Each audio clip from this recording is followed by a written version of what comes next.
ప్రభునందు ప్రియమైన దేవుని బిడ్డలకు మన ప్రభు ప్రియరక్షకుడైన యేసుక్రీస్తుల వారి పరిశుద్ధమైన నామమున నా హృదయపూర్వకమైనటువంటి వందనములు. కళ్ళు మూసుకున్నట్లయితే ప్రార్థన చేసుకుని కొంత దేవుని వాక్యాన్ని మనం ధ్యానం చేద్దాం. దయగల తండ్రి, ప్రేమగల దేవ, మీ పరిశుద్ధమైన నామమునకు స్తోత్రములు, వందనములు నాయన.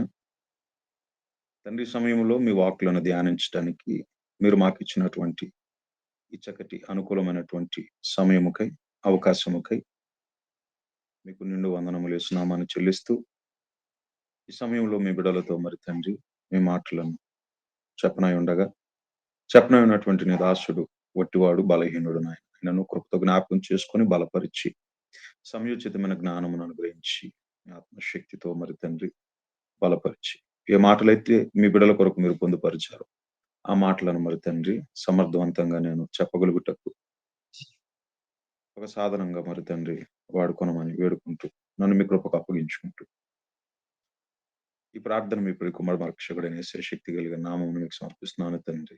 ఆమేన్. ఆమేన్. ప్రభునందు ప్రియమైన ఆమేన్. దేవుని వారలారా, పరిశుద్ధ గ్రంథము నుండి మరి ఒక ప్రాముఖ్యమైనటువంటి అంశాన్ని మనం ధ్యానం చేద్దాం. మత్తయి గారు రాసిన సువార్త 16వ అధ్యాయం. మత్తయి గారు రాసిన సువార్త 16వ అధ్యాయము. అందులో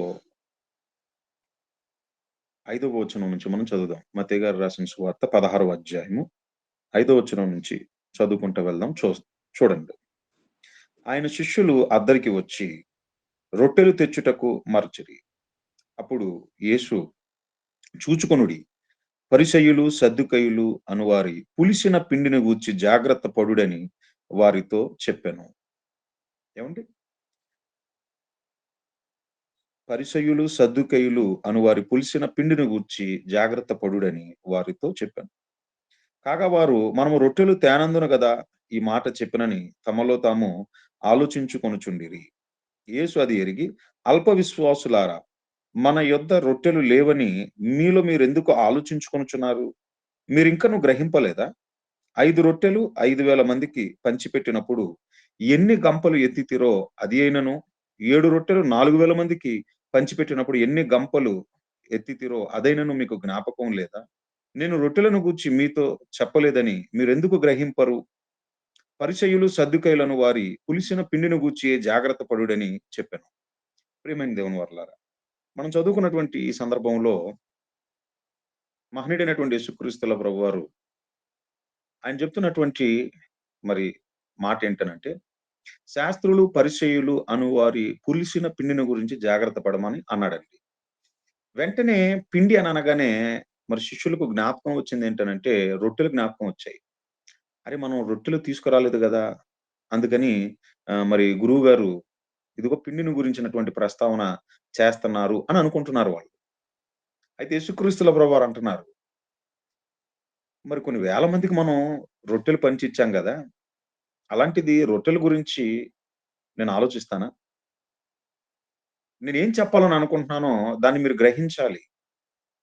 శాస్త్రులు పరిచయులను వారి పులిసిన పిండిని గురించి మీరు జాగ్రత్త పడాలి అని ఆ పులిసిన పిండి అంటే ఏంటో 12వ వచనంలో చెప్తున్నాడు. ఏమండి? మత్తయి గారు రాసిన సువార్త 16వ అధ్యాయం 12వ వచనంలో చాలా క్లియర్ గా చెప్తున్నాడు చూడండి. అప్పుడు రొట్టెల పులిసిన పిండిని గూర్చి కాదు గాని, అంటే రొట్టెలను గురించి కాదు. పిండిని అనగానే మీ మనసు రొట్టెల మీదకి వెళ్ళిపోతుంది. పులిసిన పిండి అని నేను దేన్ని అంటున్నానంటే, దేనిని గురించి ప్రస్తావిస్తున్నానంటే చెప్తున్నాడు చూడండి. పరిసయ్యులు సద్దుకయ్యులను వారి బోధను గూర్చియే జాగ్రత్త పడవలనని ఆయన తమతో చెప్పెనని వారు గ్రహించిరి. అదే పరిసయ్యులు, ఏమండి, అలాగే సద్దుకయ్యులు అనేటటువంటి వారి యొక్క బోధ. అంటే పులిసిన పిండి అనంటే పరిసయ్యుల, ఏమండి, సద్దుకయ్యుల యొక్క, ఏమండి, వాళ్ళ యొక్క బోధన గురించి ఒక మాటలో చెప్పాలనంటే, ఏమండి, అబద్ధ బోధనను గురించి జాగ్రత్త పడమని చెప్పి అంటున్నాడు. మీకు అర్థమవుతుంది అనుకో. మరొక చోట ఏమండి ఏమని అంటున్నాడో చూద్దాం. లూకా గారు రాసిన సువార్త 12వ అధ్యాయం లూకా గారు రాసిన సువార్త 12వ అధ్యాయము 1 వచనం చూడండి. లూకా గారు రాసిన సువార్త 12వ అధ్యాయము 1 వచనం. అంతలో అంతలో ఒకనినొకడు ఒకరినొకడు చదవండి. రొప్పుకొనున్నట్లు వేల కొలది జనులు కూడినప్పుడు ఆయన తన శిష్యులతో మొదట ఇట్లని చెప్పసాగెను. పరిసయులు వేషధారణ అను పులిసిన పిండిని గూర్చి జాగ్రత్త పడుడి. అదే ఏమండి మత్తయి గారు రాసిన సువార్తలో పరిసయుల సద్దుకయుల యొక్క ఆ బోధనలు వాళ్ళ యొక్క బోధనలను పులిసిన పిండితో పోల్చి చెప్తే ఇప్పుడు ఇక్కడ ఏమండి లూకా గారు రాసిన సువార్త 12వ అధ్యాయంలో చూసుకున్నట్లయితే పరిసయుల వేషధారణను పులిసిన పిండిని గురించి జాగ్రత్త పడుడి అని అంటున్నాడు. అంటే ఈ పరిసయులు అనేటటువంటి వారు ఏంటి, వాళ్ళ యొక్క విధానం ఏంటి, వాళ్ళను యేసుక్రీస్తుల ప్రభువారు ఎందుకు మరి దుమ్మెత్తిపోస్తున్నట్టుగా మనకి అనిపిస్తుందని అంటే ఏమండి వాళ్ళ యొక్క నడవడి, వాళ్ళ యొక్క ప్రవర్తన ఏమండి అలాగే ఉన్నాయండి. మత్తయి గారు రాసిన సువార్త 23వ అధ్యాయం చూడండి ఒకసారి.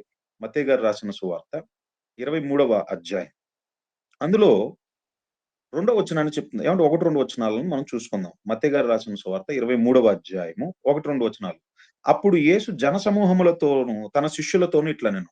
శాస్త్రులు పరిసయ్యులను మోషే పీఠమందు కూర్చుండు వారు గనుక వారు మీతో చెప్పు వాటినన్నిటిని అనుసరించి గైకొనుడి. అయినను వారి క్రియల చప్పున చేయకుడి. వారు చెప్పుదురే గాని చేయరు. అది వేషధారణ. చెప్పుదురే గాని చెయ్యరు అంటే దాని అర్థం ఏంటనంటే ఇదిగో మనం ఇలా చేయాలి, మనం అలా చేయాలి అని చెప్పడానికైతే చెప్తారు. కానీ ఆచరణలోనికి వచ్చేసరికి వాళ్ళు ఏదైతే చెప్తున్నారో అది వాళ్ళ యొక్క ఆ నడవడిలో కనపడదు.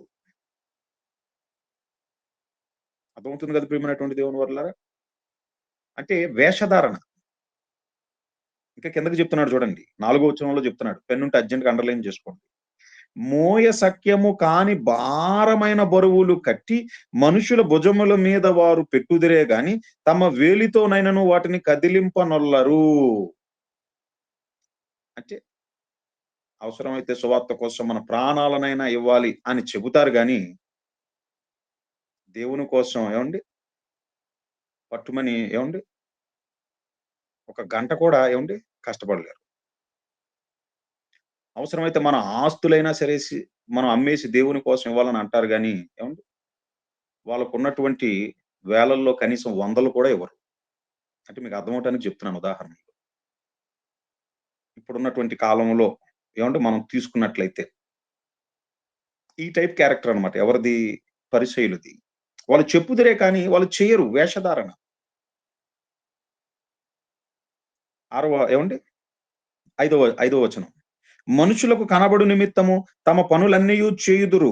తమ రక్షరేఖలు వెడల్పుగాను తమ చెంగులు పెద్దవిగాను చేయుదురు. విందులలో అగ్రస్థానములను, సమాజ మందిరములలో అగ్రపీఠములను, సంత వీధులలో వందనములను మనుష్యుల చేత బోధకులని పిలువబడుటయు కోరుదురు. అదే అంటే ఎలాగైనా సరే మనుష్యులలో ఏమండి మెప్పు పొందాలి. మనుషుల మెప్పు పొందాలి. ఇక వీళ్ళకి ఏమండి దేవుని యొక్క మెప్పు అవసరం లేదండి. ఎలాగైనా మనుష్యుల చేత బోధకులను అనిపించుకుంటే సరిపోతది. మనుష్యులు మనల్ని గుర్తించాలి. ఏమండి? పరిసయుల యొక్క ఏమంటే నైజం చెప్తున్నాడు యేసుక్రీస్తుల ప్రభువారు. ఇంకా ఏమనంటున్నాడు చూడండి 8వ వచనంలో ఏమండి 8వ వచనం కాదండి. 13వ వచనం చూద్దాం. 13వ వచనం. అయ్యో వేషధారులైన శాస్త్రులారా, పరిసయులారా, మీరు మనుష్యుల ఎదుట పరలోక రాజ్యమును మూయుదురు. మీరు మనుష్యుల ఎదుట పరలోక రాజ్యమును మూయుదురు. ఇంకా ఏమని అంటున్నాడో చూద్దాం. ఏమండి 16వ ఏమండి వచనంలో చెప్తున్నాడు చూడండి. అయ్యో అందులైన మార్గదర్శకులారా, ఒకడు దేవాలయము తోడని ఒట్టు పెట్టుకుంటే అందులో ఏమీయూ లేదు గాని దేవాలయములోని బంగారము తోడని ఒట్టు పెట్టుకుంటే వాడు దానికి బద్ధుడని మీరు చెప్పుదురు. ఏమండి దేవాలయము తోడన్నప్పుడు ఏమండి ఆ దేవాలయంలో ఉండేదే కదండి అది ఆ బంగారం. ఏమండి మీరు ఎందుకు వేరుపరుస్తున్నారు దాన్ని? మీకు అర్థమవుతుంది అనుకుంటా. ఇంకా కిందకెళ్ళేసరికి చెప్తున్నాడు. మరియు బలిపీఠము తోడని ఒకడు ఒట్టు పెట్టుకుంటే అందులో ఏమీయూ లేదు గాని దాని పైనుండి అర్పణము తోడని ఒట్టు పెట్టుకుంటే దానికి బద్ధుడని మీరు చెప్పుదురు. ఆ బలిపీఠం మీద ఉండేది కదా అర్పణ. బలిపీఠం తోడనంటే ఆ బలిపీఠం మీద ఉండే అర్పణ కూడా కలిసిపోతుంది కదా! ఇంక్లూడ్ అవుతుంది కదా! మీరెందుకు రెండిటిని వేరు చేస్తున్నారు? అంటే వాళ్ళ యొక్క వేషధారణను ఏమంటే బయట పెడుతున్నాడు. ఇక కిందకు వచ్చేసరికి 23వ వచనంలో చెప్తున్నాడు చూడండి. అయ్యో వేషధారులైన శాస్త్రులారా, పరిసయ్యులారా, మీరు పుదీనాలోను, సోంపులోను, జీలకర్రలోను 10వ వంతు చెల్లించి ధర్మశాస్త్రంలో ప్రధానమైనటువంటి విషయములను అనగా న్యాయమును, కనికరమును, విశ్వాసమును విడిచిపెట్టితిరి. ఏది మెయినో వాటిని మీరేం చేశారంటే పక్కకు పెట్టారు. మీరు చేయగలిగినటువంటి కొన్నిటిని ఏవైతే ఉన్నాయో వాటిని మాత్రం మీరు అనుసరిస్తూ మీరేం చేస్తున్నారయ్యా అంటే మనుష్యుల ఎదుట మెప్పును కోరుకుంటున్నారు. వేషధారణ. అందుకని అంటున్నాడు 25వ వచనంలో చూడండి. అయ్యో వేషధారులైన శాస్త్రులారా, పరిసయ్యులారా, మీరు గిన్నెయు పల్లెమును వెలుపట శుద్ధి చేయుదురు గాని అవి లోపల దోపుతోనూ అజితేంద్రియత్వముతోనూ నిండి ఉన్నవి. అంటే బయటికి మీరు భక్తి పరుల్లా కనపడాలనుకుంటున్నారు గానీ లోపల మీ హృదయము అది ఎలా ఉందనంటే కింద చెప్తున్నాడు చూడండి. 27వ వచనంలో ఏమని అంటున్నాడు చూడండి. సున్నము కొట్టిన సమాధులని అంటున్నాడండి. మీరు సున్నము కొట్టినటువంటి సమాధులను పోలి ఉన్నారు. సమాధి ఏమండి బయటికి చక్కగా ఏమండి నీట్‌గా ఏమండి అందంగా డెకరేట్ చేయబడతదండి. అంతే కదండీ! కానీ లోపలికెళ్ళిపోతే ఏమండి పుర్రెలు, ఎముకలు ఏమండి ఎంత దారుణంగా ఉంటదండి. అంటే బయటికైతే మీరు భక్తి పరుల్లాగా కనపడుతున్నారు గానీ, లోపల మీ అంతరంగమును దేవుడు గనక పరిశీలించినట్లయితే, మీ హృదయము ఘోరమైనటువంటి దుష్టత్వముతో నిండి ఉన్నది. భూమి ఆకాశమునకు ఎంత దూరమో, మీరు దేవునికి అంత దూరముగా ఉన్నారు. దేవుడు ఇచ్చింది ఒకటి, కానీ మీరేం చేశారయ్యానంటే, మనుషుల మధ్యకు తెచ్చింది మరొకటి. ఒక మాటలో చెప్పాలనంటే, పరలోక రాజ్యమును మీరేం చేశారయ్యానంటే, మూసివేశారు. అదే చెప్పాడు 14వ వచనంలో. ఏమనన్నాడు? పరలోక రాజ్యంను మూయుదురు. మీరు మనుషుల ఎదుట పరలోక రాజ్యంను మూయుదురు. మీరు అందులో ప్రవేశింపరు. ప్రవేశించు వారిని ప్రవేశింపరు మీరు. ఎందుకనంటే మీ వేషధారణ ఏదైతే ఉన్నదో, ఆ వేషధారణ మనుషులకు తెలియకపోవచ్చు. కానీ పైనున్నటువంటి దేవుడికి తెలుసు గదా! మీకు అర్థమవుతుంది గదండీ! ఒక మనుషునిలోని సంగతులు ఏవండీ ఆ మనుష్యాత్మకే గాని, మరి తోటి మనుషులలో ఎవరికి తెలుస్తది అని అంటున్నాడు. దేవుడు ఏవండీ చూసేటటువంటిది. లోనున్నటువంటి హృదయం. హృదయములో ఉండేటటువంటి తలంపులు. అవి ఏమండి దేవునికి భిన్నముగా ఉండి, వాక్యానికి భిన్నంగా ఉండి, లోపలేమో ఏమండి పగ, ద్వేషం, ఈర్ష్య, అసూయ నింపుకొని, బయటికి ఏమండి ప్రేమించాలి. మరి తోటి సహోదరుడిని మరి ప్రేమ కలిగి ఉండాలి, కనికరం చూపాలి అని ఏమండి పైకైతే పెదవులతోనైతే ఏమండి మనం మాట్లాడొచ్చేమో కానీ, లోపల ఏమండి మనలో ఉండేటటువంటి తలంపులు ఏమండి దేవుడు ఏమండి ఎరిగినటువంటి వాడండి. ఈ పరిసయ్యులు ఏమండి వీళ్ళని గురించి యేసుక్రీస్తుల ప్రభువారు చెప్తున్నారు. పరిసయ్యుల వేషధారణను పులిసిన పిండితో చెప్తున్నాడాయన. అదే కదండీ మీరు లూకా గారు రాసిన సువార్త 12వ అధ్యాయంలో ఏమని చదివారు? 1వ వచనంలో. చూడండి ఒకసారి మళ్ళీ అక్కడికి వెళ్దాం. లూకా గారు రాసిన సువార్త 12వ అధ్యాయము 1వ వచనంలో ఏమనంటున్నాడు? పరిసయ్యుల వేషధారణను పులిసిన పిండిని గూర్చి జాగ్రత్త పడుడి. అంటే వాళ్ళు ఏదైతే చెప్తున్నారో అది కాదు వాళ్ళు. వాళ్ళు చెప్పేది ఒకటి, కానీ వాళ్ళు చేసేది ఒకటి. ప్రియమైనటువంటి దేవుని వారలారా, వేషధారణ ఏవండి దేవుడు అస్సల ఏవండి సహించడండి. దేవుడికి అసహ్యం ఒక మాటలో చెప్పాలంటే. అందుకని పాత నిబంధన కాలంలోనే ఏవండి సందర్భంగా మీరు కొన్ని వచనాలను చూడాలి. ఏవండి? సామెతల గ్రంథము. సామెతల గ్రంథంలో 2వ అధ్యాయం. అందులో 15వ వచనం చూడండి ఒకసారి. సామెతల గ్రంథం 2వ అధ్యాయము 15వ వచనం చూడండి.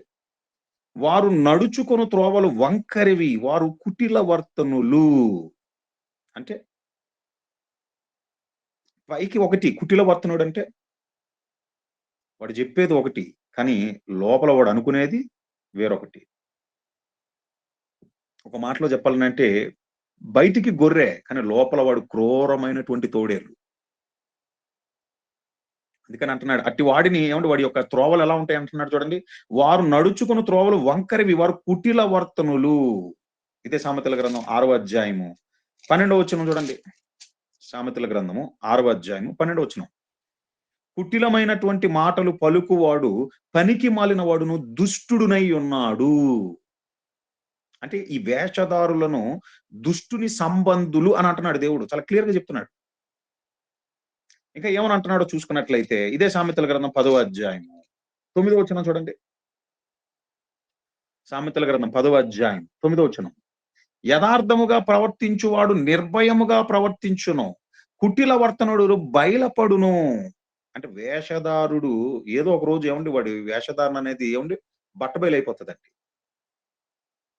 ఏమండి ఎప్పుడు జీవితంలో గుర్తుపెట్టుకోండి, నటించేవాడు ఏమండి ఎప్పటికైనా దొరికిపోతాడండి.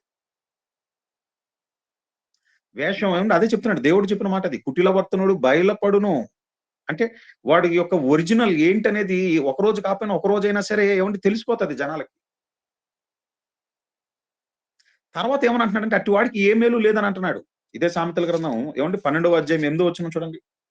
సామెతల గ్రంథంలో ఏమండి 12వ అధ్యాయం 8దో వచనంలో ఏమంటున్నాడు చూడండి. కుటిల చిత్తుడు తృణీకరింపబడును. అప్పుడు అందరూ అసహ్యించుకుంటారు. ఎప్పుడైతే ఏమండి వేషధారి అని తెలిసిపోతదో, నకిలీ అని తెలిసిపోతదో, అప్పుడు వెంటనే అందరూ అసహ్యించుకుంటారు. మనుషుల చేత తృణీకరింపబడతాం. అలాగే దేవుని చేత కూడా తృణీకరింపబడతాం. ఫైనల్ గా ఏమండి 17వ అధ్యాయం 20వ వచనంలో చెప్తున్నాడు చూడండి. సామెతల గ్రంథం 17వ అధ్యాయము అందులో 20వ వచనంలో కుటిల వర్తనుడు మేలు పొందడు. మీకు అర్థమవుతుంది కదండి. అంటే వేషధారుడైనటువంటి వాడు ఏదో ఒక రోజు ఏమండి వాడి వేషధార అన్నటువంటి విషయం ఏమండి తెలిసిపోతుంది. వాడు జనుల చేత దేవుని చేత తృణీకరింపబడతాడు. అండ్ ఫైనల్లీ వాడికి ఏ విధమైనటువంటి మేలు ఉండదు. వాడు దుష్టుని సంబంధుడు అని అంటున్నాడు. ఈ పరిసయ్యులు అనేటటువంటి వారు ఎవరైతే ఉన్నారో ఏమండి వాళ్ళు ఏమండి యేసుక్రీస్తుల ప్రభువారిని ఏమండి ఆనాడు ఆయన్ని తప్పు పట్టాలని ఏమండి జనుల ఎదుట ఏమండి ఆయన ఏదో ఒక తప్పుడు వ్యక్తిగా చూపించాలని అనుకుంటున్నారు వాళ్ళు. ఇదిగో దెయ్యముల యొక్క అధిపతి అయి ఉన్నాడు వీడు అని అంటారు మత్తయి గారు రాసిన సువార్త 12వ అధ్యాయం. అయితే యేసుక్రీస్తుల ప్రభువారు అంటున్నారు అసలు దుష్టుని సంబంధులు మీరు. ధర్మశాస్త్రంలో దేవుడు ఏదైతే రాయించాడో మూలమైనవి ప్రధానమైనవి ఏవైతే ఉన్నాయో కనికరము, మరి విశ్వాసము అనేటటువంటివి ఏవైతే మీరు అనుసరించబద్దులై ఉన్నారో దానిని మీరు ఆల్రెడీ పక్కకు పెట్టేశారు. మనుషుల ఎదుట బోధకులను అనిపించుకోవాలని అనుకుంటున్నారు. మనుషుల చేత మరి పొగిడింపబడాలని అనుకుంటున్నారు. గుర్తింపు పొందాలని అనుకుంటున్నారు. మీ వేషధారణ దానిని దేనితో పోలుస్తున్నాడనంటే పులిసిన పిండితో పోలుస్తున్నాడు. పులిసిన పిండి విషయమై జాగ్రత్త అని అన్నాడు యేసుక్రీస్తుల ప్రభువారు శిష్యులతో చెప్తున్నాడు. ఈ పరిచయులు అనేటటువంటి ఇదిగో ఈ వేషధారులతో జాగ్రత్త. వీళ్ళు వాళ్ళ దృష్టికి వాళ్ళు ఏంటనంటే నీతిమంతులుగా ఏమండి వాళ్ళని వాళ్ళు తీర్చుకొని మిగిలిన వాళ్ళని ఏం చేస్తున్నారనంటే ఏమండి వాళ్ళు తృణీకరిస్తున్నారు. లుకా గారు రాసిన సువార్తలో అదే చెప్తాడు. ఏమండి లుకా గారు రాసిన సువార్తలో 18వ అధ్యాయం చూడండి. లుకా గారు రాసిన సువార్త 18వ అధ్యాయము 9వ వచనం. తామే నీతిమంతులమని తమను నమ్ముకుని ఇతరులను తృణీకరించు కొందరితో ఆయన ఈ ఉపమానము చెప్పెను. ఎవరట?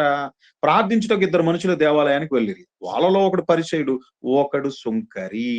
ఈ పరిసయుడు ఏమని అంటున్నాడు చూడండి. పరిసయుడు నిలవబడి దేవా నేను చోరులను, అన్యాయస్తులను, వ్యభిచారులను, ఇతర మనుషుల వలనైనను ఈ సుంకరి వలనైనను ఉన్నందుకు నీ కృతజ్ఞతాస్తులు చెల్లించుచున్నాను. వారమునకు 2 మార్లు ఉపవాసము చేయుచున్నాను. నా సంపాదన అంతటిలో 10వ వంతు చెల్లించుచున్నానని తనలో తాను ప్రార్థించుచుండెను.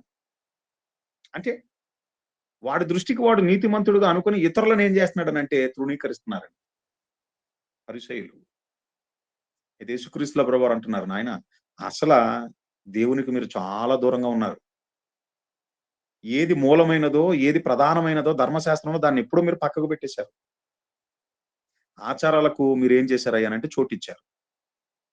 మీరు చేయగలిగినటువంటి వాటిని చేసుకుంటూ అదే దైవభక్తి అని మీరు అనుకుంటున్నారు. అయితే నీతిమంతుడిగా తీర్చేది దేవుడు. మీరు బయటికి ఎలా ఉన్నారని అంటే చక్కగా బయటికి అలంకరింపబడినటువంటి ఒక సమాధిలాగా ఉన్నారు. కానీ లోపల ఆ సమాధి లోపలికి వెళ్లి తవ్వి చూస్తే ఎలాగ భయంకరమైనవి కనబడతాయో మనకి, మీ హృదయం కూడా అంత ఘోర దృష్టత్వంతో ఉన్నది అని అంటున్నాడు. అందుకని అంటాడు శిష్యులతో, శాస్త్రుల నీతి కంటే పరిసయ్యుల నీతి కంటే మీ నీతి అధికము కాని ఎడల మీరు ఎల్లరు అంటాడు. మత్తయి గారు రాసిన సువార్త 5వ అధ్యాయంలో చూడండి ఒకసారి. మత్తయి గారు రాసిన సువార్త 5వ అధ్యాయము అందులో 20వ వచనం చూడండి. మత్తయి గారు రాసిన సువార్త 5వ అధ్యాయం ఏమండి అందులో 20వ వచనం, శాస్త్రుల నీతి కంటెను పరిసయ్యుల నీతి కంటెను మీ నీతి అధికము కాని ఎడల మీరు పరలోక రాజ్యములో ప్రవేశింప నేరరని మీతో చెప్పుచున్నాను. ప్రియమైనటువంటి దేవుని వల్లారా, పులిసిన పిండిని ఏమండి ఇక్కడ యేసుక్రీస్తుల ప్రభువారు ఏమండి ఆయన ఉపయోగించినటువంటి ఏమండి ఆ పదం పులిసిన పిండి, ఒకటి అబద్ధ బోధన గురించి, రెండోది ఏంటనంటే ఏమండి వేషధారులైనటువంటి వారిని గురించి ఏమండి ఆయన ఉపయోగిస్తున్నాడు. ఒకప్పుడు శిష్యులతో చెప్తున్నాడు ఆయన. ఇప్పుడు వాళ్ళ రోజు ఏమండి శిష్యులతో ఏమన్నాడు యేసుక్రీస్తుల ప్రభువారు? మీరు సమస్త లోకానికి వెళ్లి సమస్త జనులను ఏం చేయమన్నాడు ఆయన? మత్తయి గారు రాసిన సువార్త 28వ అధ్యాయం. మత్తయి గారు రాసిన సువార్త 28వ అధ్యాయము ఏమండి అందులో 19వ వచనం చూడండి. కాబట్టి మీరు వెళ్లి సమస్త జనులను శిష్యులనుగా చేయుడి. శిష్యులతో చెప్తున్నాడు, మీరు సమస్త జనులకు మీరేం చేయాలి అనంటే సువార్తను ప్రకటించండి. తర్వాత ఏమని అంటున్నాడు? తండ్రి యొక్కయు కుమారుని యొక్కయు పరిశుద్ధాత్మ యొక్క నామములో బాప్తిసం ఇచ్చుచు ఏమని నాకు శిష్యులుగా చేయండి అని అంటున్నాడు. కాబట్టి ఇప్పుడు మనం తీసుకోవాల్సినటువంటి జాగ్రత్త ఏంటి? ఏమండి మనం తీసుకోవాల్సిన జాగ్రత్త ఏంటి? పౌలు గారు ఏమండి తిమోతి గారికి ఏమని అంటున్నారు చూడండి, ఏమని రాస్తున్నారు? తిమోతి గారికి రాసిన ఏమండి మొదటి పత్రిక అందులో 6వ అధ్యాయం. తిమోతి గారికి రాసిన మొదటి పత్రిక 6వ అధ్యాయం అందులో 21 వచనాలు చూడండి. ఓ తిమోతి, ఏమంటే తిమోతి గారికి రాసినటువంటి ఆ పర్సనల్ లెటర్లో ముగింపులో పౌలు గారు తిమోతి గారికి చేస్తున్న హెచ్చరిక చూడండి. ఓ తిమోతి, నీకు అప్పగింపబడిన దానిని కాపాడి అపవిత్రమైన ఒట్టి మాటలకును జ్ఞానమని అబద్ధముగా చెప్పబడిన విపరీత వాదములకు దూరముగా ఉండుము. ఏమండి దేనికి దూరంగా ఉండమంటున్నాడు? జ్ఞానమని అబద్ధముగా చెప్పబడిన విపరీత వాదములకు దూరముగా ఉండుము. ఆ విషయములో ప్రావీణులమని కొందరు అనుకొని విశ్వాస విషయము తప్పిపోయిరి. రీసెర్చ్ రీసెర్చ్ రీసెర్చ్ ఏమండి అని అంటూనే ఏమండి బైబిల్లో ఏమండి వాళ్ళకు అనుగుణంగా ఏం చేశారు అయ్యానంటే వాక్యాన్ని వక్రీకరించి ఏమండి ఒక మాటలో చెప్పాలంటే కడిపి చెరిపిడి వారుగా తయారయ్యారు. అందుకు వాళ్ళు పెట్టేటటువంటి ఏమండి పేరు దానికి ఏమనంటే జ్ఞానమని అబద్ధముగా చెప్పబడిన విపరీత వాదములకు దూరముగా ఉండుము. ఆ విషయములో ప్రవీణులమని కొందరు అనుకుని విశ్వాస విషయమున తప్పిపోయిరి. చాలా జాగ్రత్త. నేను నీకు అప్పగించినటువంటి ఈ బోధ విషయమే జాగ్రత్త అని చెప్తున్నాడు ఒక మాటలో చెప్పాలంటే. అర్థమవుతుంది కదండి. పులిసిన పిండి కొంచెమైనా ముద్దంతా ఏం చేస్తుందట అది? గలతీలకు రాసిన పత్రికలో 5వ అధ్యాయంలో చెప్తాడు చూడండి. గలతీలకు రాసిన పత్రికలో 5వ అధ్యాయం 9వ వచనం చూడండి. లెటర్ టు గలీషియన్స్ చాప్టర్ 5 వర్స్ ఏమండి 8 అందులో ఏమంటున్నాడు చూడండి. ఈ ప్రేరేపణ మిమ్మల్ని పిలుచుచున్న వాని వలన కలుగలేదు. పులిసిన పిండి కొంచెమైనను ముద్దంతయు పులియజేయును. పులిసిన పిండి కొంచెమైనా ముద్దంతా ఏం చేస్తుంది? ఏమండి పులిసిన పిండి కొంచెమైనను ముద్దంతయు పులియజేయును. ఎందుకు అంటున్నాడు ఈ మాట ఆయన? ఏ కాంటెక్స్ట్ లో ఈ మాట అంటున్నాడు? ఆ గలతీలకు రాసిన పత్రికలో మనం చూసుకున్నట్లయితే 1వ అధ్యాయం 6వ వచనంలో చెప్తున్నాడు. గలతీలకు రాసిన పత్రిక 1వ అధ్యాయము అందులో 6వ వచనంలో క్రీస్తు కృపను బట్టి మిమ్మల్ని పిలిచిన వానిని విడిచి భిన్నమైన సువార్త తట్టుకు అంటే పులిసిన పిండి ఒక మాటలో చెప్పాలనంటే భిన్నమైన సువార్త తట్టుకు మీరింత త్వరగా తిరిగిపోవుట చూడగా నాకు ఆశ్చర్యమగుచున్నది. ఏమండి ఏ సందర్భంలో ఈ పత్రికను రాశాడనంటే దీని యొక్క ఏమంటే ఒక మాటలో చెప్పాలనంటే బ్యాక్ హిస్టరీ మనకి తెలియాలి. ఈ గలతీలకు రాసిన పత్రికలో మెయిన్ ఏమంటే పౌలు గారు అడ్రస్ చేసేది ఏంటయ్యానంటే ఆనాటి కాలంలో ప్రారంభ శతాబ్దంలో జుడైజర్స్ ఈ పదం ఏమంటే గుర్తుపెట్టుకోండి. జుడైజర్స్ అంటే ఎవరంటే ఎవరైతే ఏమండి ఈ యూదులలో ఎవరైతే యేసుక్రీస్తుల ప్రభు వారిని ఏమండి స్వరక్షకుడిగా అంగీకరించారో విశ్వసించారో వాళ్ళు యేసుక్రీస్తుల ప్రభు వారిని విశ్వసిస్తే సరిపోదు, మోషే ధర్మశాస్త్రం ఉంది కదా, ఆ ధర్మశాస్త్రాన్ని కూడా మనం గైకొనాలి, అప్పుడే మనకి రక్షణ అనేటటువంటి ఏమండి ఆ బోధను ఏమండి తీసుకొచ్చినటువంటి తెగ జుడైజర్స్ అంటే ప్రారంభ శతాబ్దంలో. పౌలు అనేటటువంటి వాడు చెప్తున్నాడే ఇదిగో మనం విశ్వసిస్తే సరిపోతుందని, కానీ విశ్వసిస్తే సరిపోదు. కేవలం యేసుక్రీస్తుల ప్రభువారిని మేము విశ్వసించేసాం, మేము బాప్తిసం తీసుకున్నాం అని అన్నంత మాత్రాన మీకు పరలోకం వచ్చేదు. విశ్వసించిన మీరు ఏం చేయాలి అంటే మోషే ధర్మశాస్త్రములో ఉన్నటువంటి ఆ సున్నతి చేయించుకోవటాలు, ఆ పండగలు, ఆ అమావాస్యలు ఏవైతే ఉన్నాయో వాటిని కూడా మీరు గైకోవాలి. అప్పుడే మీకు మరి పరలోకంలో మీకు ప్రవేశం, అప్పుడే మీరు రక్షింపబడతారు అని ఏమంటే ఒక భిన్నమైనటువంటి సువార్తను తీసుకొచ్చారు. అయితే ఈ భిన్నమైనటువంటి సువార్త, ఈ పులిపిండి ఏదైతే ఉన్నదో మొత్తంతా ఏమంటే పులియజేయును. ఒక మాటలో చెప్పాలనంటే అన్యజనులుగా ఉండి అప్పుడే క్రీస్తు మార్గంలోనికి వచ్చినటువంటి వాళ్ళను చాలా మందిని అది కలవర పెట్టేసింది ఆ బోధ. చాలా మంది ఏంటనంటే ఆ బోధ తట్టు, ఆ భిన్నమైన బోధ తట్టు ఎప్పుడైతే వాళ్ళు తిరిగిపోయి వాళ్ళు పండగలను అమావాస్యలను ఆచరించడం మొదలు పెట్టారో, ఈ విషయం పౌలు గారికి తెలిసేసరికి ఈ పత్రికలు అదే చెప్తున్నాడు. ఏమనంటున్నాడనంటే క్రీస్తు కృపను బట్టి మిమ్మల్ని పిలిచిన వానిని విడిచి భిన్నమైన సువార్త తట్టు మీరింత త్వరగా తిరిగిపోవటం చూడగా నాకు ఆశ్చర్యమగుతున్నది. అది మరి ఒక సువార్త కాదు గాని క్రీస్తు సువార్తను చెరపగోరి మిమ్మల్ని కలవరపరచు వారు కొందరున్నారు. అందుకని అంటున్నాడు, ఏమని చూడండి, చాలా ఇంపార్టెంట్. 8వ వచనంలో, మేము మీకు ప్రకటించిన సువార్త గాక మరి ఒక సువార్తను మేమైనను పరలోకం నుండి వచ్చిన ఒక దూత అయినను మీకు ప్రకటించిన ఎడల అతడు శాపగ్రస్తుడవును గాక. అందుకని ఆ అధ్యాయాల్లో మీరు చూసుకున్నట్లయితే 3వ అధ్యాయంలో చెప్తాడు చూడండి. 3వ అధ్యాయం 2వ వచనంలో ఏమనంటున్నాడు చూడండి ఆయన, ఇది మాత్రమే మీ వలన తెలుసుకొనగోరుచున్నాను, ధర్మశాస్త్ర సంబంధ క్రియల వలన ఆత్మను పొందితిరా, లేక విశ్వాసముతో వినుట వలన ఆత్మ పొందితిరా? మీరు ఇంత అవివేకులైతిరా? మొదట ఆత్మానుసారముగా ఆరంభించి ఇప్పుడు శరీరానుసారముగా పరిపూర్ణులగుదురా? ఇదే గలతీయులకు రాసిన పత్రిక 4వ అధ్యాయం. అందులో ఏమంటున్నాడు చూడండి 10వ వచనంలో, మీరు దినములను, మాసములను, ఉత్సవ కాలములను, సంవత్సరములను ఆచరించుచున్నారు, మీ విషయమై నేను పడిన కష్టము వ్యర్థమైపోవునని మిమ్మల్ని గురించి భయపడుచున్నాను. అసలు అవసరం లేదు కదా ఆ అమావాస్యలు, ఆ ఆ ఉత్సవ కాలములు. అవి ఇప్పుడు మనం క్రీస్తులోనికి వచ్చినటువంటి క్రైస్తవులమైనటువంటి మనకు అసలు మనం ఆచరించవలసినటువంటి అవసరత లేదు. అందుకని అంటాడండి, ఇదే గలతీయులకు రాసిన పత్రికలో 6వ అధ్యాయంలో ఏమనంటాడు చూడండి. గలతీయులకు రాసిన పత్రిక 6వ అధ్యాయము అందులో 15వ వచనం, క్రొత్త సృష్టి పొందుటయే గాని సున్నతి పొందుట యందేమియూ లేదు, పొందకపోవుట యందేమియూ లేదు. ఆ జుడైజర్స్ యొక్క ఆ ఫాల్స్ టీచర్స్, ఒక మాటలో చెప్పాలంటే ఆ అబద్ధ బోధకుల యొక్క మాయలో మీరు పడ్డారు. అంటే పౌలు గారు హెచ్చరిక జారీ చేస్తున్నారు. యేసుక్రీస్తుల ప్రభువారి శిష్యులతో ఎలాగైతే ఇదిగో శాస్త్రుల యొక్కయు, ఆ సద్దుకేయుల యొక్కయు, పరిసయ్యుల యొక్కయు ఆ పులిసిన పిండి, ఆ బోధ విషయమే జాగ్రత్త అన్నట్టుగా పౌలు గారు కూడా అంటున్నారు, ఇదిగో అబద్ధ బోధకులు వచ్చేసారు, భిన్నమైన సువార్తను తెచ్చారు మీ మధ్యకి. మీరేం చేశారయ్యానంటే ఇదిగో దానికి ఆకర్షితులయ్యారు. అది నిజమని మీరు అనుకుంటున్నారు. ఫలితం ఏంటనంటే ఇదిగో ధర్మశాస్త్రములో ఇప్పుడు ఏదైతే మనం ఆచరించకూడదో క్రైస్తవులుగా వాటిని మీరు ఆచరిస్తున్నారు. అందుకని అంటాడు, మీ విషయమై నేను పడినటువంటి ప్రయాస వ్యర్థమైపోతుందని ఇదిగో నాకు బాధ కలుగుతుందని అంటున్నాడు, భయపడుతున్నాను అంటున్నాడు ఆయన. ప్రియమైనటువంటి దేవుని వారలారా, అందుకని తిమోతి గారు కూడా చెప్తున్నాడు. తిమోతి గారికి రాసిన మొదటి పత్రిక అక్కడ మీరు చదివారు కదండి 6వ అధ్యాయంలో, జ్ఞానం అనేటటువంటి పేరు పెట్టి ఇదిగో అనేకమైనటువంటి విషయాలలో మేము ప్రావీణ్యులం అని అనుకుంటూనే వాళ్ళు ఏమయ్యారయ్యా అంటే విశ్వాసము నుండి తొలగిపోయారు. నువ్వు జాగ్రత్త తిమోతి, నీకు అప్పగింపబడినటువంటి దాని విషయమై ఇదిగో నువ్వు చాలా జాగ్రత్తగా ఉండాలి. అదే తిమోతి గారికి రాసిన మొదటి పత్రిక 1వ అధ్యాయము అందులో 3-4 వచనాలు. 3-4 వచనాలలో ఏమని చెప్తున్నాడు చూడండి. తిమోతి గారికి రాసిన మొదటి పత్రిక 1వ అధ్యాయం 3-4 వచనాలు.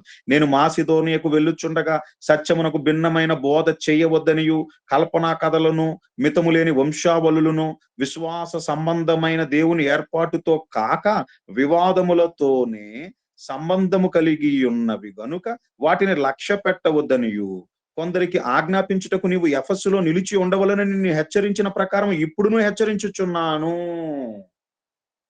ఏమనంటున్నాడండి తిమోతి గారికి పత్రికను రాస్తూ ఇంట్రడక్షన్ లో ఏమనంటున్నాడు, సత్యమునకు భిన్నమైన బోధ చేయవద్దు, సత్యమునకు భిన్నమైనటువంటి బోధ చేయవద్దని అంటున్నాడు. ఇంకా ఏమనంటున్నాడు చూడండి, కల్పనా కథలు, మితము లేని వంశావళులు, విశ్వాస సంబంధమైన దేవుని ఏర్పాటుతో కాక వివాదములతోనే సంబంధము కలిగి ఉన్నవి.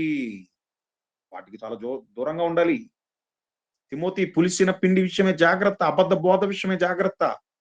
పేతురు గారు కూడా ఆయన పత్రికలో ఏమనంటున్నాడు చూడండి.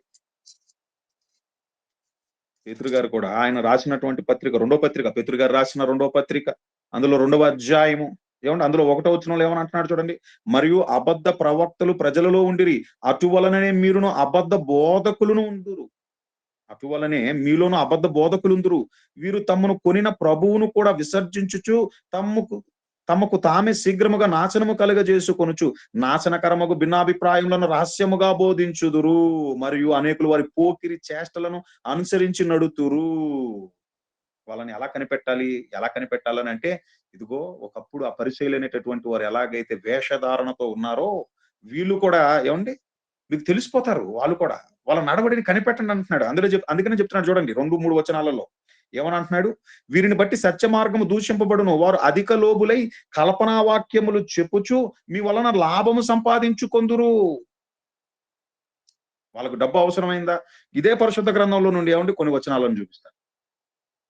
లేదా ఎదుటివాడిని ఖండించాలనంటే ఏవండీ మరికొన్ని వచనాలను తీసి ఏవండీ దాని విషయమే ఏవండీ బోధిస్తూ ఉంటారు. అందుకనే జాగ్రత్త అంటున్నాడు. పులిసిన పిండి విషయమై జాగ్రత్త. ప్రియమైనటువంటి దేవుని వారలారా, అబద్ధ బోధకులు ఏమనంటున్నాడు చూడండి. ప్రజలలో నుందురు. వీరు తమను కొనిన ప్రభువును కూడా విసర్జించుచు తమకు తామే శీఘ్రముగా నాశనము కలుగజేసుకొనుచు నాశనకరమగు భిన్నాభిప్రాయములను రహస్యముగా బోధించుదురు. అందుకనే ప్రియమైనటువంటి దేవుని వారలారా, ఏవండీ పరిశుద్ధ గ్రంథము ఏవండీ దాన్ని జాగ్రత్తగా పరిశీలించాలి. ఎవరితో ఏం చెప్తున్నారు? దేనిని గురించి చెప్తున్నారు? ఆత్మ సంబంధమైనటువంటి బోధ ఏవండీ ఈరోజు భూ సంబంధమైనటువంటిదిగా మారిపోయిందండి. అడుగుడి మీకు ఇయ్యబడునని అన్నాడు కదా! వెదకుడి మీకు దొరుకుతదన్నాడు కదా! ఏం వెతుకుతున్నారు? భౌతికపరమైన వాటిని ఏవండీ అడుగుతూ, భౌతికపరమైనటువంటి వాటిని ఏవండీ పొందుకున్నట కొరకే క్రీస్తన్నట్టుగా ఈరోజు క్రైస్తవ్యం ఎందుకిలా దాపరించిందనంటే, పులిసిన పిండి.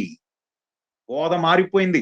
ఆత్మ సంబంధమైనటువంటి బోధన కాస్త భౌతికపరమైనటువంటి బోధగా మార్చేశారండి.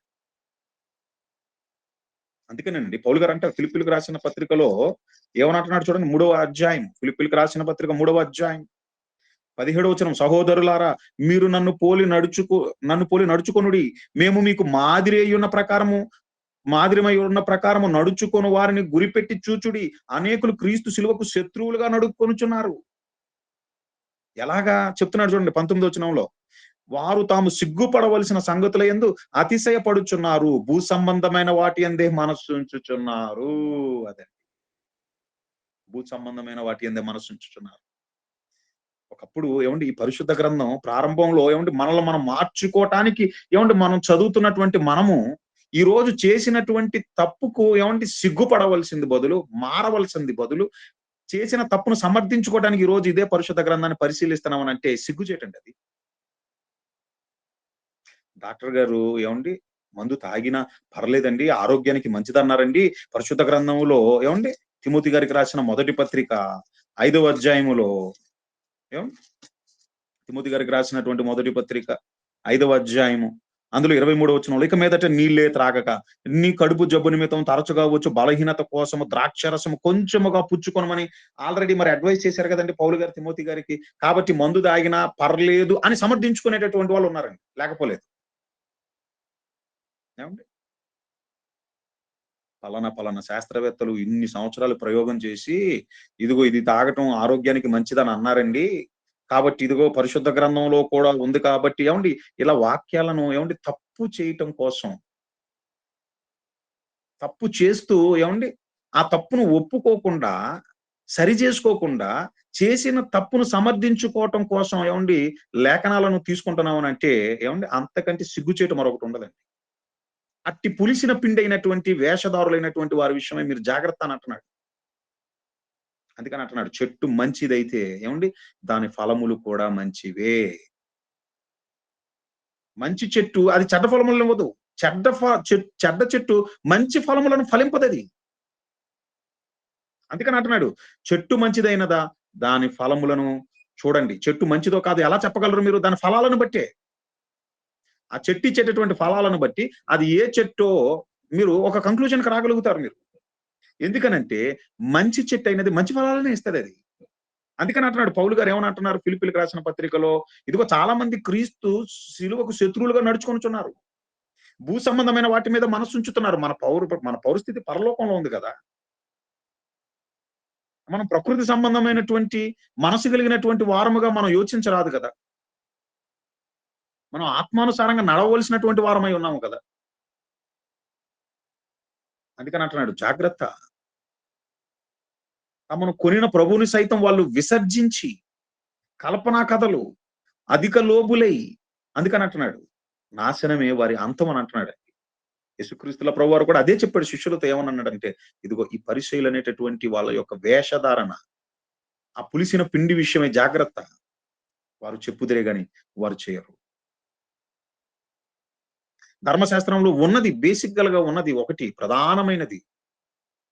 మొట్టమొదటి ఏమంటే ఆ 5 ఆజ్ఞలు ఏమంటే అవి దేవునికి సంబంధించినవైతే, మిగిలిన 5 ఆజ్ఞలు ఇదిగో నిన్ను వలె నీ పొరుగు వారిని ప్రేమించు అనేటటువంటి అర్థాన్ని ఇచ్చేవి.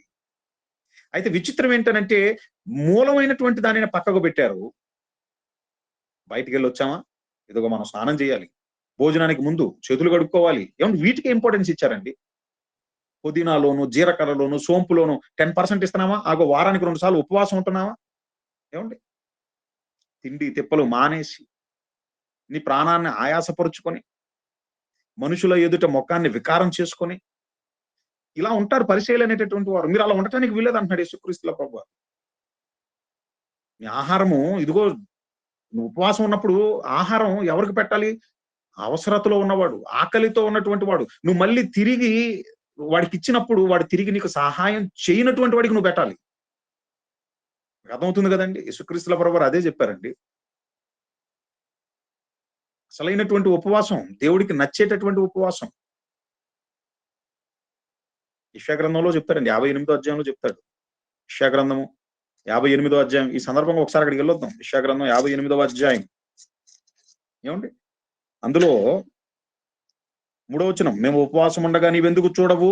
మేము మా ప్రాణాలను ఆయాసపరుచుకొనుచుండగా నీవెందుకు లక్ష్యపెట్టవు? ఇంకా ఏమంటున్నారు చూడండి. 4వ వచనంలో మీరు కలహపడుచు, వివాదము చేయుచు, అన్యాయముగా గుద్దులాడుచు ఉపవాసముందురు. మీ కంఠధ్వని పరమునకు వినబడినట్లు మీరిప్పుడు ఉపవాసముందుదురు. అట్టి ఉపవాసము నాకు అనుకూలమా? చెప్తున్నాడు దేవుడు. ఏమనంటున్నాడు చూడండి. మనుషుడు తన ప్రాణమును బాధపరుచుకొనవలసిన దినము అట్టిదేనా?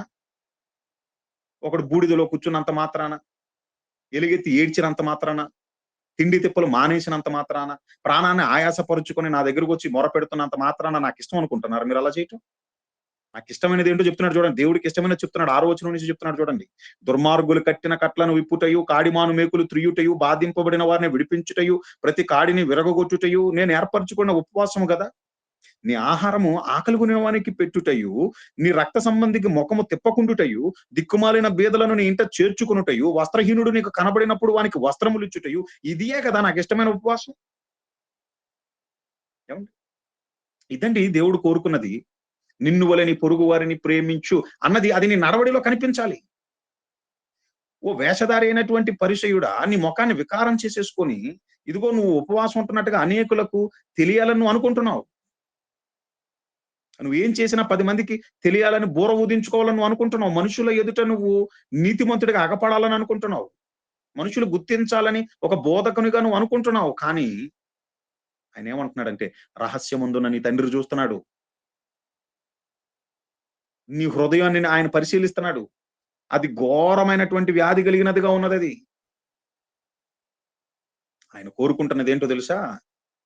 ఆ ప్రేమ, ఆ కనికరం అది ఇదిగో నీ నడవడిలో బయటికి రావాలది.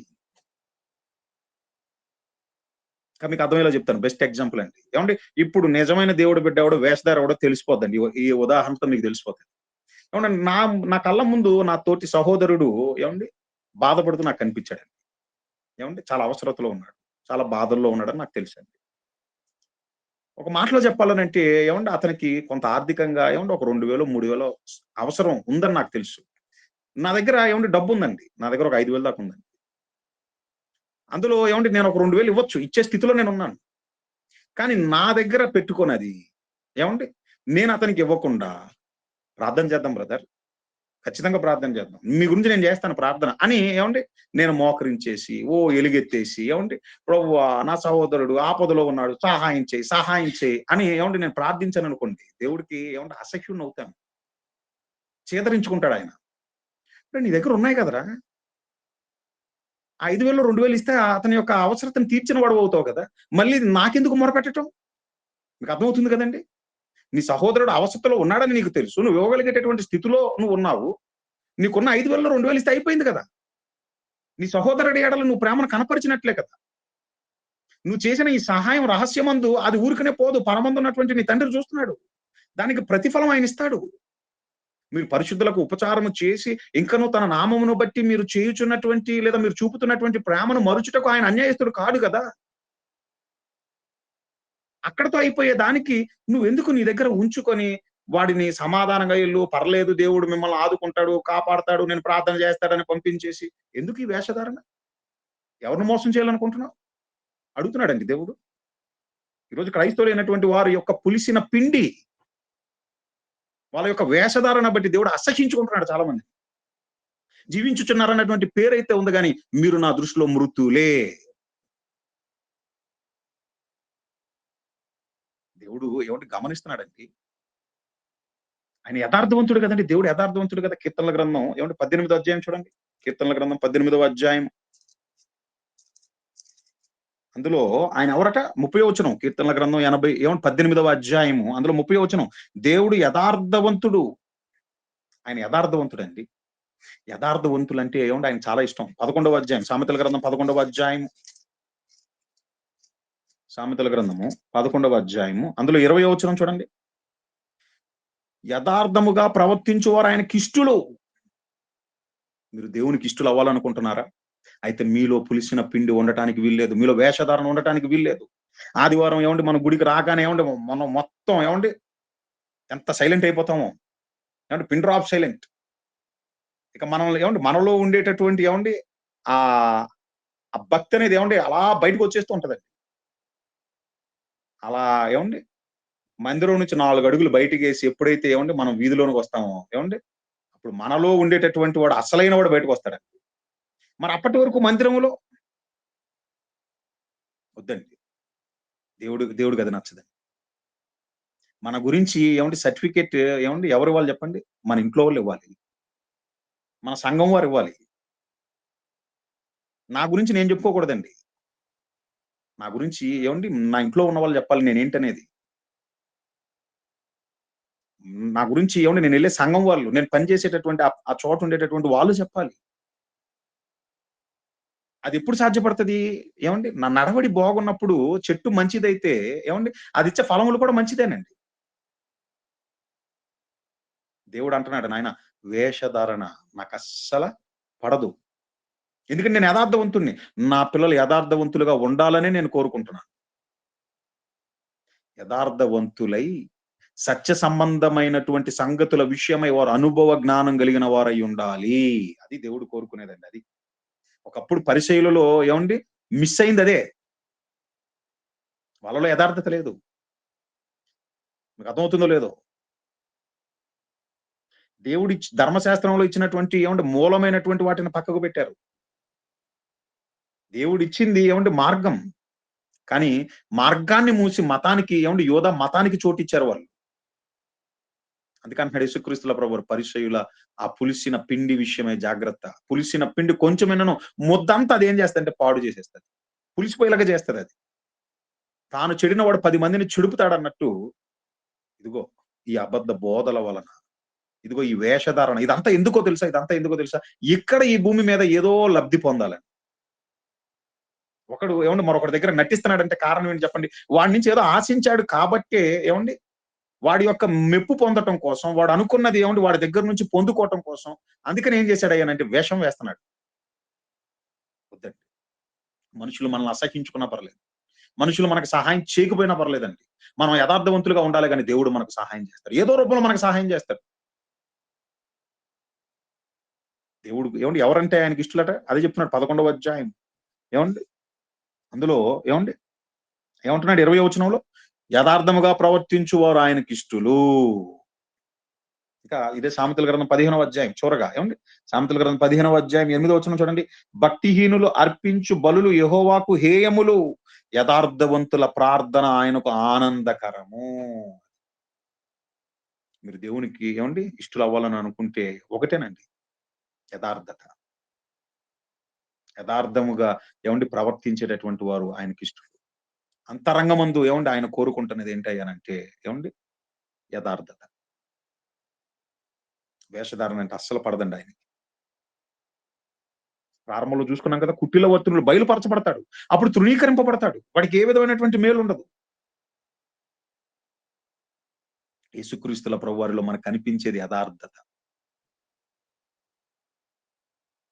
శిష్యులున్నప్పుడు ఒకలాగా, శిష్యులు లేనప్పుడు మరొకలాగా, జనాలందరూ ఉన్నప్పుడు ఒకలాగా, జనాలెవరు లేనప్పుడు ఒంటరిగా ఉన్నప్పుడు ఒకలాగా అలా అలా లేడండి ఆయన యేసుక్రీస్తుల ప్రభువారు. అలా లేడు.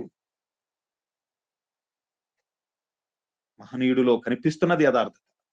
ఆయన ప్రేమ నిజం. ఆయన త్యాగం ప్రతీదీ అందులో సహోదరుల పట్ల ఉన్నటువంటి ప్రేమ, తండ్రి పట్ల ఆయనకున్నటువంటి ప్రేమ కొట్టొచ్చినట్టు కనపడుతూ ఉంటుంది. పగలంతా దేవాలయంలో బోధించేటటువంటి వాడు. రాత్రంతా తండ్రితో ప్రార్థనలో గడిపేటటువంటి వాడు. పైనున్నటువంటి వాటి మీదే మక్కువెక్కువ. లోకం నాది కాదని అనుకున్నాడండి. తానెక్కడి నుండి వచ్చాడో తిరిగి అక్కడికి వెళ్ళాలన్నటువంటి విషయం ఆయనకు గుర్తుంది. అందుకని అంటాడు హెబ్రీయులకు రాసిన పత్రిక 11వ అధ్యాయంలో. మనం ఎక్కడి నుండి వచ్చామో తిరిగి అక్కడికి వెళ్ళాలన్నది మన మనసులో ఉంటే, వెళ్ళవలసినటువంటి దాని మీద మన మనసు ఉంటదట. కాబట్టి ప్రియమైనటువంటి దేవుని వల్లారా, పులిసిన పిండి కొంచెమైన ముద్దంతా పాడు చేసేస్తుంది. కాబట్టి బోధ విషయంలో జాగ్రత్త వహించాలి. అలాగే ప్రవర్తన విషయంలో చాలా జాగ్రత్త వహించాలి. ఈరోజు అనేకులు క్రైస్తవులను చెప్పుకుంటున్నటువంటి వారిలో ఈ పులిసిన పిండి చాలా మంది అబద్ధ బోధకులు, అబద్ధ ప్రవక్తలు ఒక మాటలో చెప్పాలనంటే ఈరోజు క్రైస్తవ సమాజంలో చాలా మంది ఉన్నారండి కోకొల్లలుగా. అందుకని అంటున్నాడు జాగ్రత్త, పులిసిన పిండి విషయమే జాగ్రత్త. చెట్టు ఫలాలను బట్టి ఆ చెట్టు ఎలాంటిదో మీరు గుర్తించాలి. అందుకనే వారి ప్రవర్తనను బట్టి వాళ్ళు ఎలాంటి వారో మీరు గ్రహించండి. జాగ్రత్త పడండి అంటున్నాడు. మనలో ఆ పులిసిన పిండి, ఆ వేషధారణ అనేది ఉండటానికి వీల్లేదండి. మీ మాట అవునంటే అవును, కాదంటే కాదంతే. యేసుక్రీస్తుల ప్రభువారు అన్నారు. ఏమన్నారు? మీ మాట అవునంటే అవును, కాదంటే కాదు. అలాగుండాలి.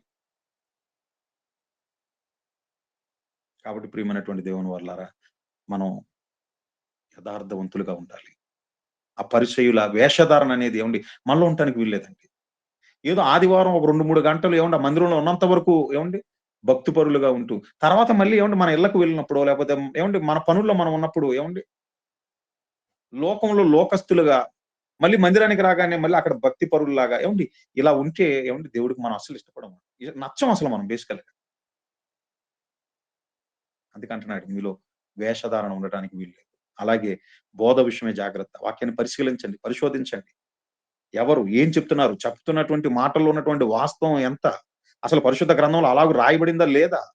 ఎందుకనంటే మీరు ఏం వింటున్నారో దాని విషయమై జాగ్రత్త.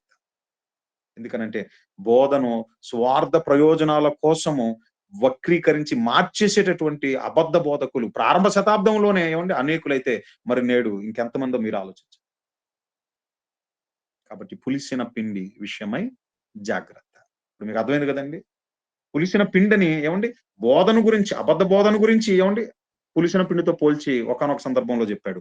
మరొక సందర్భంలో వేషధారులైనటువంటి ఆ పరిసయ్యులు ఉన్నారు కదండీ! ఆ పరిసయ్యుల యొక్క వేషధారణను కూడా ఆ పులిసిన పిండితో పోల్చి చెప్పడం జరిగింది. అంటే పులిసిన పిండనంటే ఒకటి మనం ఇక్కడ అర్థం చేసుకోవాల్సింది ఏంటనంటే, వేషధారణను పులిసిన పిండితో పోల్చడం జరిగింది. అబద్ధ బోధను కూడా పులిసిన పిండితో పోల్చడం జరిగింది. ఈ 2 చాలా ప్రమాదకరమైనవి. ఒక అబద్ధ బోధ ఏం చేస్తుందయ్యానంటే ఆత్మను శరీరానికి ఎలాగైతే అనారోగ్యం పాలు చేసేటటువంటి ఆహారం తీసుకుంటే ఎలాగైతే మనం రోగాన బారి పడిపోతామో, ఈ అబద్ధ బోధనల యొక్క బారిన మనం పడిపోయినప్పుడు, ఈ భూ సంబంధమైనటువంటి, లోక సంబంధమైనటువంటి బోధన విధానాలకు మనం ఎప్పుడైతే అలవాటు పడతామో, అప్పుడు ఆత్మ అది నిత్య జీవాన్ని సంపాదించుకోలేదండి. మనం ఇక ఎప్పటికి క్రీస్తునందు సంపూర్ణం కాలేము. ఎందుకంటే మనసంతా భూ సంబంధమైన వాటి మీద చక్కర్లు కొడుతూ ఉంటుంది. ఆత్మ సంబంధమైన సంగతులు అనేకములైనవి మనకు తెగవు, ఇక ఎప్పటికి అర్థం కావు. మనం అసలు ఇక దేవునికి ప్రయోజనకరమైనటువంటి జీవితాలు మనలో కనిపించవు. ఫలితం ఏంటయ్యానంటే ఏమండి ఆత్మ నాశనంలోనికి వెళ్ళిపోతుంది. అలాగే ఈ వేషధారణ అనేది ఏవండి దేవునికి మనల్ని దూరం చేస్తుందండి. కాబట్టి బోధ విషయమై జాగ్రత్త వహించాలి. అలాగే మన ప్రవర్తన విషయమై మనం జాగ్రత్త వహించాలి. పాఠం మీకు అర్థమైందనుకుంటున్నాను. కళ్ళు మూసుకొని ప్రార్థన చేసుకుందాం. దయగల తండ్రి, ప్రేమగల దేవ, మీ బిడ్డలకు మీ మాటలు చెప్పాను. సత్యమునే చెప్పాను నాయన. పులిసిన పిండి కొంచెమైనను ముద్దంతయు అది పాడు చేసేస్తుంది నాయన. పులియజేస్తుంది. ఒక చిన్న నిప్పు పెద్ద అడవిని తగలబెట్టినట్లు. భిన్నమైనటువంటి బోధలు నాయన. సత్యానికి దూరంగా ఆత్మను నరకం పాలు చేస్తాయి నాయన.